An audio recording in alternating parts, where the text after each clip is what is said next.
नमस्कार, जय हिंद दोस्तों। लंबे समय से कर्मचारी और पेंशनभोगी 8वें पे कमीशन की कमेटी बनाने की मांग कर रहे हैं ताकि कमेटी अपनी रिपोर्ट सही समय पर केंद्र सरकार को सौंपे और सही समय पर 8वें वेतन आयोग लागू हो पाए। ऐसे में कर्मचारी संगठन IRTSA की तरफ से केंद्र सरकार के पास 8वें वेतन आयोग को लेकर एक प्रस्ताव भेजा गया था, जिस पर केंद्र सरकार की तरफ से एक ऑफिस मेमोरेंडम जारी किया गया है।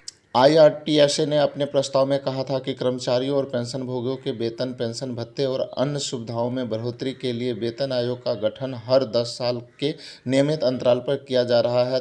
तीसरे, चौथे और पांचवें CPC ने केंद्र सरकार के कर्मचारी और पेंशनभोगियों के वेतन, पेंशन भत्ते और सेवा शर्तों की समय समय पर समीक्षा करने के लिए अस्थायी तौर पर एक मिशनरी संगठन करने की सिफारिश की थी।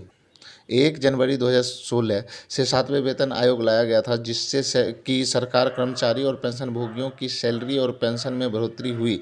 इससे सरकार की GDP में वृद्धि देखने को मिली। अब समय आ चुका है कि 8वें वेतन आयोग का गठन किया जाए। वेतन और पेंशन के स्तर पर बनाए रखने के लिए वेतन आयोग का गठन होना जरूरी है। उसी को देखते हुए IRTSA ने केंद्र सरकार से मांग की थी कि 8वें वेतन आयोग का गठन किया।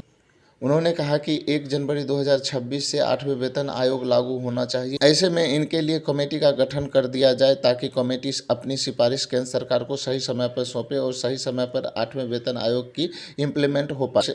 IRTSA ने कहा है कि कर्मचारियों के विभिन्न समूहों के बीच सैलरी और पेंशन में असमानता है, जिसको दूर करने के लिए वेतन आयोग का गठन होना जरूरी है।